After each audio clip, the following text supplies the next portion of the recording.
everyone, welcome to the second part of my atom structure and atomic numbers review video.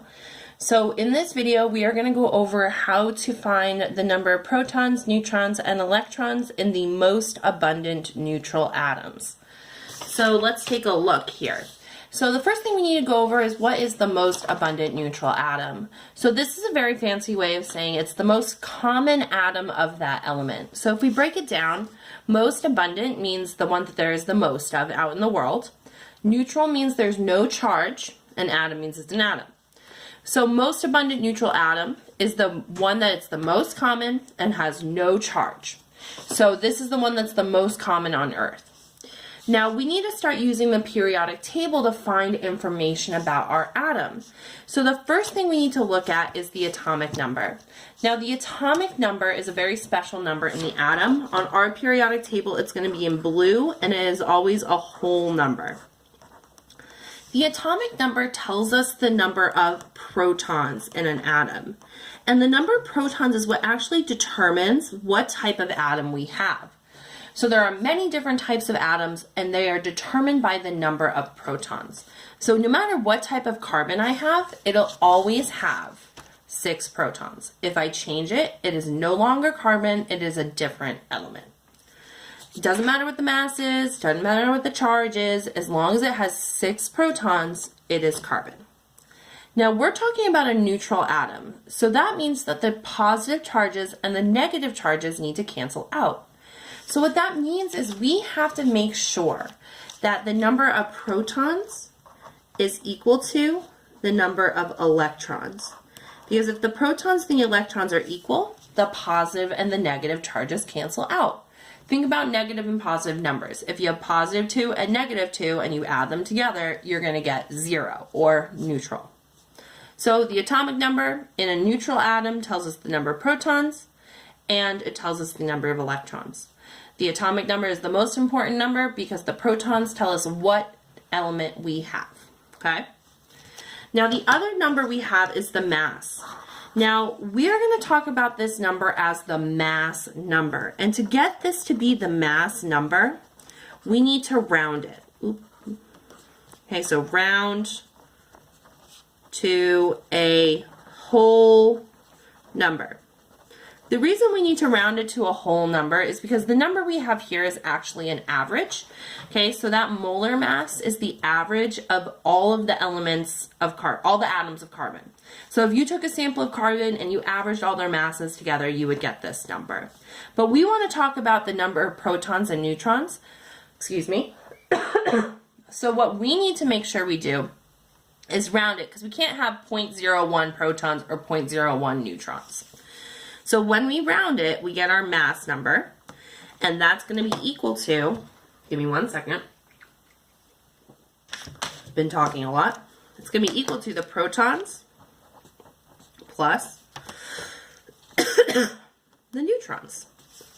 Now if we rearrange this equation, we can get the neutrons equals mass minus protons. Now the reason why electrons aren't in here is because we've already talked about electrons have 0 mass. Sorry, I have a tickle in my throat, guys. I'm not going to re-record it, so you just got to deal. So what we need to make sure we're doing here is that we're not including the electrons because electrons have 0 mass. Now, they don't actually have 0 mass. They're just so small we say that they have 0 mass. But we're not going to add them into this mass here. Okay? So let's do an example. So we have carbon, we have all the information right here. So we've already said the atomic number, the protons, and the electrons are going to be equal in a neutral atom.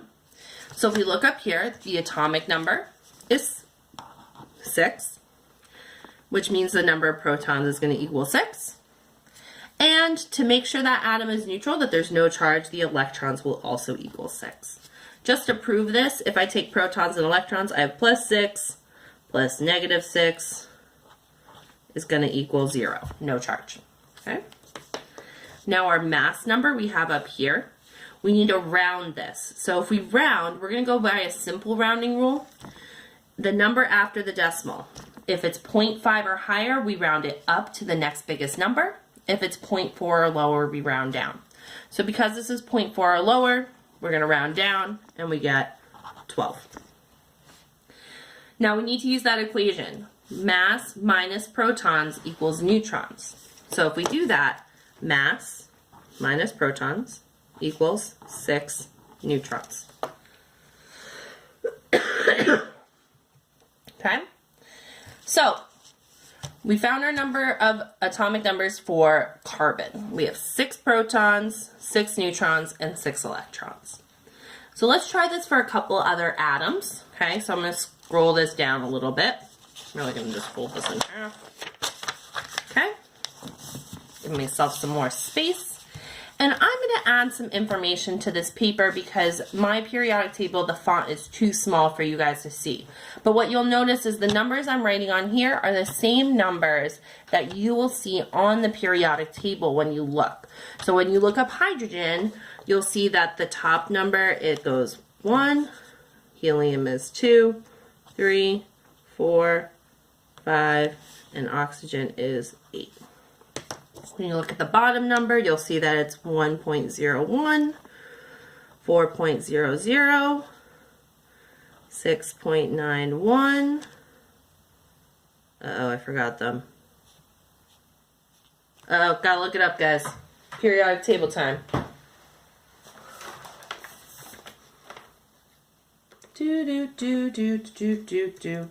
Looking it up on the periodic table. You guys just all have to wait. So this is actually 0.94. Beryllium is 9.01. Boron is 10.81. And oxygen is 15.99. Okay, there we go. Let me make sure you guys can all see this in the video still. Okay, sorry for the little pause there, my loves. Okay, so let's just mark this up so we remember. Our atomic number is the whole number at the top.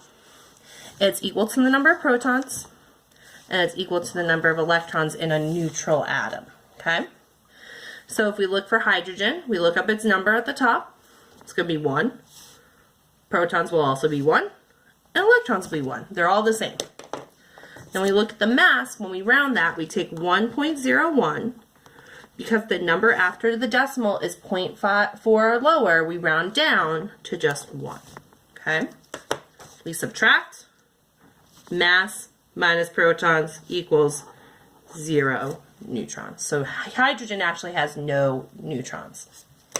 Let's try the next one. So we look at our atomic number. Let me mark up here too. Mass minus protons. Okay? So helium has a mass or has an atomic number of 2. So I'll have 2 protons and 2 electrons. Okay? Its mass is 4.00, so we can round that. 0.4 or lower, so we round that just to 4. And then to get our neutrons, we subtract. Mass minus protons equals neutrons. Okay, let's try these ones in a row. Let me see everything still, just making sure. I'm going to scooch it up a little bit. There we go. Lithium. We have an atomic number of 3. So we're going to have 3 protons. And we're going to have 3 electrons. Okay, they're all the same. Now our mass, we have a slightly different number here. We have 6.94.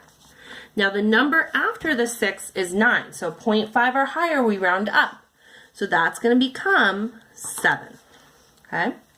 We subtract 7 minus 3 equals 4. Okay? I'm going to pause for 2 seconds. I want you guys to pause the video here and try these 3, and then unpause it again and check your answers. So right now I want everybody to pause, try this out, and then when you're done, unpause the video and look over the answers, okay? So pause. Okay, now unpause. Okay, so when we look here, the atomic number for beryllium is 4, so we can put 4 there. If we look at boron, its atomic number is 5. If we look at oxygen, which you can't see, my camera's getting messed up. Okay, there we go. Okay, oxygen, my atomic number is 8. no matter what, the number of protons is going to equal the atomic number. They're the same thing. So we have 4 here, 5 here, and 8 here. Because the atom is neutral, the number of electrons will also be the same so that the positives and the negatives cancel out. So here we'll have 4 electrons, here we'll have 5, and here we'll have 8. Okay, let's look at the masses. Here we have 9.01. That's 0.4 or lower, so we're going to round that down to 9. So our mass for beryllium is 9. Minus 4 to get the number of neutrons, because protons plus neutrons equals mass. So we'll get 5 neutrons. Here we have 10.81. So that number after decimal is 0.5 or higher, so we have to round up to the next highest number. Think about it, if you're paying for something at the store and you saw it cost $10.81, your brain's going to round that up to $11, right? So we can round this up to 11. To get our neutrons, we do mass minus protons equals neutrons. Okay, last one, 15.99. So this is 0.5 or higher, so we round up. So that's going to round up to 16. So mass minus protons equals 8 neutrons. Okay, now you might notice for some of these the neutrons and the protons are the same. They're not always the same. So you want to make sure you're doing that subtraction step. You can see here and here and here that they're not always the same. Okay? But the key thing to remember when you're looking at the periodic table, the atomic number at the top tells you the number of protons and the number of electrons in a neutral atom. You round the mass number to get a whole number.